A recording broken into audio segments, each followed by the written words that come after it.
Күндүн мөөнилүү жаңылыктар менен тааныштырып, бүгүн программасы студияда мен Тимур Владислав. Саламатсыздарбы? Алгач чыгарылыштын кыскача мазмуну менен таанышып алыңыздар. Кыргызстан башаламандык жүрүп жаткан Ооганстанга жардам берүүгө даяр. АКШ сотунда каралып жаткан кумтөр боюнча иштин калыс каралышын талап кылган митинг Бишкекте өттү. Бишкек шаарындагы түнкү клубка келген чет элдик кардар администратор кызга кол көтөрдү. Чейрек кылым ашуун жарандык согуш жүрүп жаткан Ооганстандагы учурдагы оор абал Кыргызстанга таасирин тийгизиши толук мүмкүн. 15 августта Кабулга кирип келген Талибан кыймылынан корккон Ооганстандын буга чейинки бийлиги толугу менен качып чыкты. Кабулдагы аэропортто миңдеген адам самолетторго жармашып, асмандан кулап түшкөн учурлар дагы болду. Чет өлкөлүк уюмдар, компаниялар менен кызматташкан жана жалпысынан талип кыймылынын жазалоосунан корккон адамдар качып чыгуу аракетинде. Кыргызстандын президенти Садыр Жапаров дагы бул окуяларга байкоо салып турганы жана коопсуздукту күчөтүү тапшырмасын бергени маалым болду. Ал эми УКМКнын жетекчиси Камчыбек Ташиев Ооганстанга бизден жардам катары 500 студентке виза берүүгө даяр экенин билдирди. Кыргызстанга Талибан кыймылы кандай коркунуч жаратышы ыктымал? Бул суроого азырынча эч ким так жооп бере элек. Талиптер бир дагы коңшу мамлекеттин ишине кийлигишпей турганын жарыя кылды. Бирок Грузиянын мурдагы президенти Михаил Саакашвили Талибан кыймылы Ооганстанга бийлигин толук орноткондон кийин Борбор Азияны бутага алаарын жазып чыкты.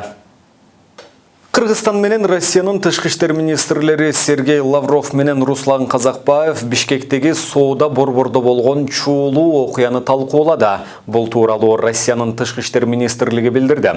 Россия тараптын демилгеси менен министрлер телефон аркылуу сүйлөшкөн. Лавров Кыргызстанда орус тилдүү калкка карата жасалган улутчулдук мамиле орус коомчулугунда резонанс жаратканына кесиптештеринин көңүлүн бурган.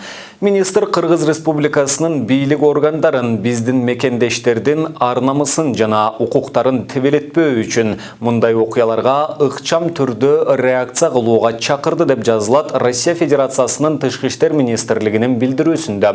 Казакбаев өлкө жетекчилиги улутчулдуктун бардык түрүнө катуу чара көрөөрүн жана орус тилдүү калктын укугун толугу менен камсыздоо үчүн орус тилинин ролун бекемдөө улантылаарын билдирген. Эске салсак 2 августта бейтааныш эркек киши мас болуп алып Бишкектеги соода борборунун биринде кассир болуп иштеген кыз менен урушуп сөгүнгөн. Чатакташып жатканда калькулятор менен аны башка чапкан. Активисттер Бишкектеги АКШ элчилигинин алдында кумтөр алтын кенинин айланасындагы сот иштери боюнча акция өткөрдү.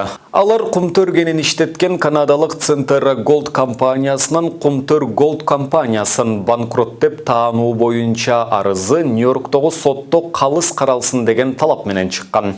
Акциянын уюштуруучуларынын бири Нарис Калчаевдин айтымында акция 17 августта Нью-Йоркто башталчу сот ишине байланыштуу өтүп жатат.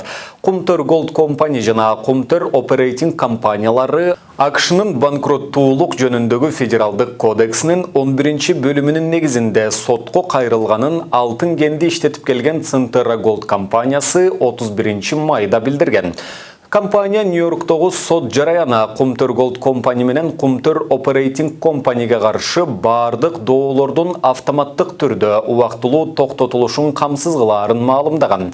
8 июнда Нью-Йорктогу сотто бул иш карала баштаган. Судья Лиза Беккермандын макулдугуна ылайык эки компанияны юридикалык же административдик жоопко тартуу, алардан доо өндүрүү же ал ишканалардын мүлкүн тартып алуу аракеттерине убактылуу чектөө коюучу буйрук ишке кирген.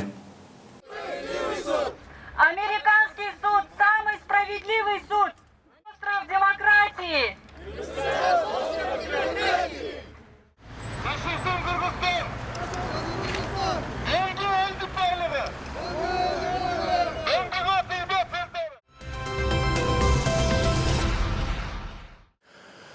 Ош шаардык ички иштер башкармалыгынын 3 кызматкери чатакташкан окуя боюнча кылмыш иши козголуп, сотко чейинки өндүрүшкө алынды. Шаардык ички иштер башкармалыгынын басма сөз кызматы маалымдагандай, иш кылмыш кодексинин 266-беренеси ээн баштык менен козголуп, бирдиктүү реестрге катталды.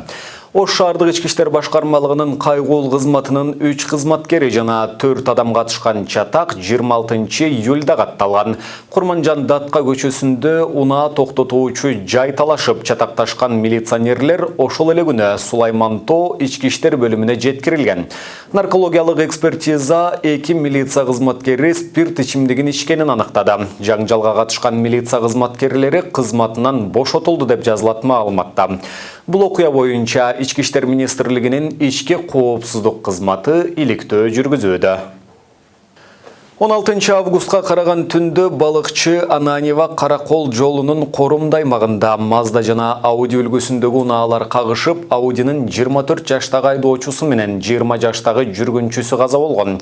Дагы 4 киши ооруканага жеткирилген. 15 августта саат 15:00 чамасында балыкчы Ананьева Каракол жолунда Торайгыр жана Чырпыкты айылдарынын ортосунда бараткан унаа оодарылып, 80 жаштагы карыя каза тапкан. 5 киши түрдүү жаракат менен балыкчыдагы ооруканага жеткирилген. Арасында 6 жаштагы бала бар. Расмий маалыматка ылайык 2020 жылы Кыргызстанда 6000ден ашуун жол кырсыгы катталып, 760 киши мерт болгон. Быйыл 6 айда 3400дөй жол кырсыгы катталып, 329 киши көз жумду. Ички иштер министрлиги авариянын 80%га жакыны айдоочулар күнөөлүү экендигин билдирген. 16 августка карата өлкөнүн башкы суу чөйчөгүндө чогулган суунун көлөмү 11 миллиард 948 миллион куб метрге жетти. Электр станциялар ишканасынын маалыматына караганда, ушул тапта суу сактагычка секундасына 461 куб метр суу агып кирип, кайра 357 куб метр суу агып чыгууда. Былтыр августта суу сактагычта 14,5 миллиардга чукул суу топтолгон. Быйыл март айынын аягында токтогулда суунун көлөмү 8 миллиард куб метрге чейин азайган. Суу 6 миллиард куб метрге түшсө, ГЭС авариялык абалга кабыла турганын энергетиктер эскертип келет.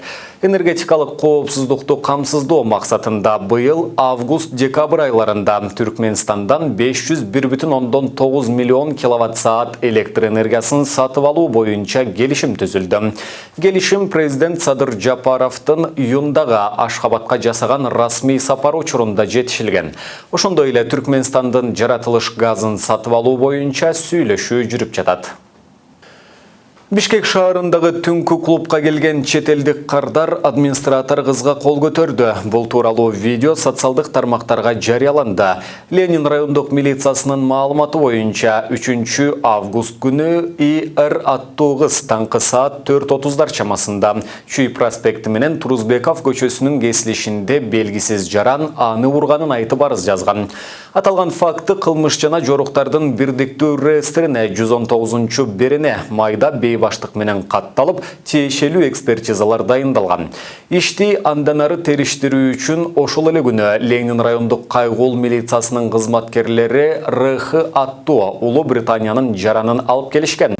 Мындан сырткары соттук медициналык экспертизанын корутундусунда жабырлануучу денесинен жаракат албагандыгы аныкталган. Ал эми чет элдик жарандын жасаган ишине юридикалык баа берүү маселеси жабырлануучуга кайрадан соттук медициналык экспертиза дайындоо менен чечилери белгиленди. Учурда тергөө иштери уланып жатат. Мына ушуну менен бүгүнкү берүүбүздү жыйынтыктайбыз. Иш күнүңүздөр көңүлдүү улансын. Кийинки эфирлерден амандашканча сак саламатта туруңуздар.